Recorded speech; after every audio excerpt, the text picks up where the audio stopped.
Hello, I'm Jonasz Rewiński and you're watching Break the Fake. They make them, we break them, and tell you everything you need to know. Right, big day tomorrow. Of course, we're talking about that meeting. The one that put the state of Alaska in the global headlines. The one-on-one between Donald Trump and Vladimir Putin is scheduled for Friday. And of course, it's causing a lot of anxiety in Ukraine and in Europe. Why? Well, two words: exchanging territory. Here, on the continent, there is no desire to see border issues resolved by force. We've mostly considered this taboo since, World War II.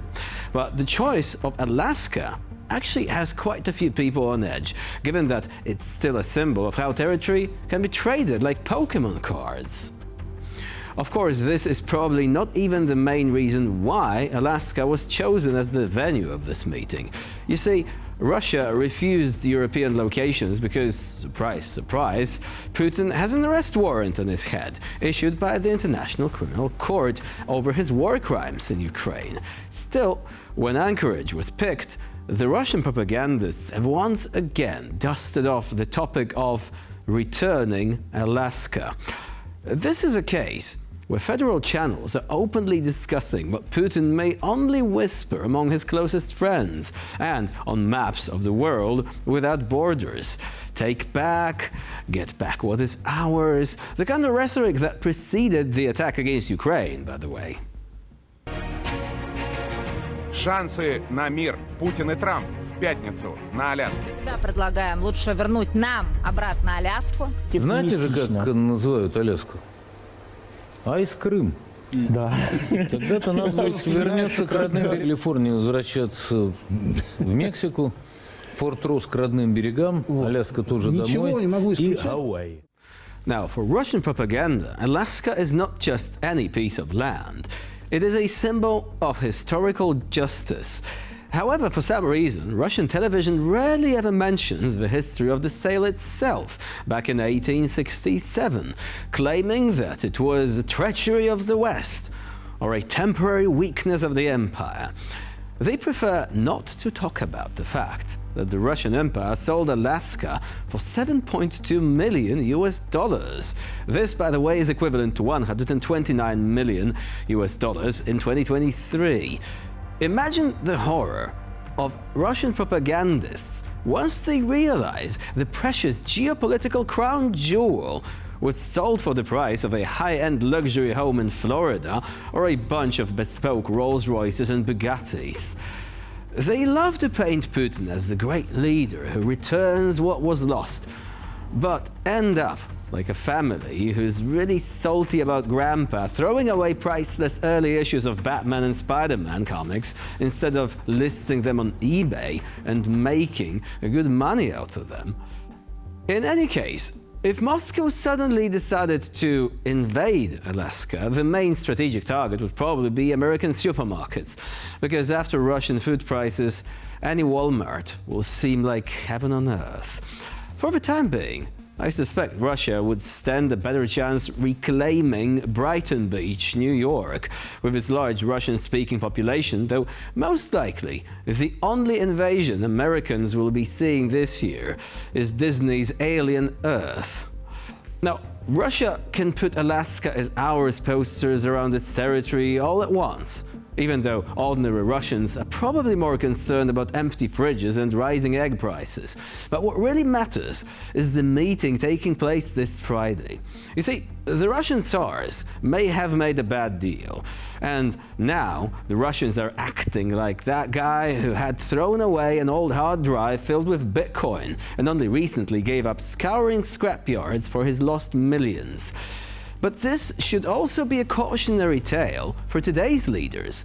Doubly so, because the temptation seems to be to give away somebody else's land.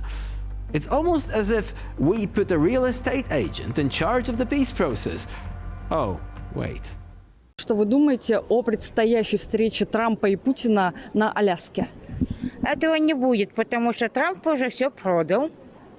Аляска уже принадлежит России. Поэтому нам она нужна. А продавать мы уже ничего не будем. Нашу страну все продали. А кто ее отменит? Президент Российской Федерации Путин. самое главное у нас. Пока Зеленский с компанией и вот с нациками не пропадут, будет война. И ни на какие переговоры они не пойдут. Ой, я надеюсь, что Путин все-таки не отдаст Украину. Я надеюсь. Я очень хочу, чтобы, вот как Жириновский предсказал, Киев и где-то там кусочек еще. Вот это ихнее, а все остальное наше. Ну а что? Днепропетровск – это бывший Екатеринослав. Одесса – русский город. Херсон – полюбасы наш. Запорожье – тоже наше. Ну куда? Тут по-любому. Ну, Аляска – это же наша территория раньше была. Может быть, он едет не в Америку, а в наши будущие территории. Ну, Владимир Путин стал очень болеть. Очень сильно болеет он. Видно по лицу, что он болеет чем-то. Как думаете, чем? Может, какая-нибудь у него болезнь. Потому что в Америку он не поедет. Потому что мы Крым забрали свой, сделали. Крым – это наш. Но не Зеленского Крым, это наш. As you can see, Russian leaders keep encouraging their people to dream big, meaning, of course, dream of rebuilding an empire despite the fact that Russia can hardly manage the land it already has. But today, the key is not to fall for all this bluff. Ukraine's territory is not anyone else's to give away. Only Ukraine can make that call. Plus, in geopolitical terms, believe me, if a dreaded territorial exchange is actually made and Russia is given Crimea and pieces of eastern Ukraine, in a few years' time, Americans and Europeans may just think of this deal like the geopolitical equivalent of the Russians selling Alaska, a deal so unthinkably bad it defies comprehension. As we've often said here on Break the Fake, we hope Donald Trump will end up bringing the heavy sanctions to the table instead, enjoying the smell of crumbling Russian economy in the morning like a boss. You know you want to. In Rostov-on-Don, a Russian court sentenced Ukrainian soldier Vladislav Shpak from Melitopol to 21 years in a maximum security prison. His crime was signing a contract with the National Guard of Ukraine and undergoing military training. This sounds like the career path of any soldier in any normal country. But in the Russian judicial system, it automatically becomes participation in a terrorist group. Because, as we know, if you are not in the Russian army, you're automatically a terrorist. According to investigators, the soldier in question is accused of allegedly signing a contract with the National Guard of Ukraine in June 2020 and joining the Azov Special Forces unit. Apparently, Vladislav Shpak underwent military training in the period between April and June of 2021. In the case materials, he was simultaneously referred to as a machine gunner, a grenade launcher assistant, and reconnaissance driver. It seems that the investigators simply opened a military reference book and decided, let's add everything that sounds intimidating. Next time they will probably also write that he also controlled the death laser and undermined the morale of the Russian army by his very existence. Now, the fact that Vladislav Shpak is a Ukrainian soldier who was doing his duty to defend his country from an aggressor, namely Russia, and a Russian court convicts him for defending Ukraine. 21 years for a contract, training sessions, and defending one's homeland. This is the true portrait of the so-called Russian justice. And this portrait clearly shows that there is no more truth here than there is hot water in many Russian cities.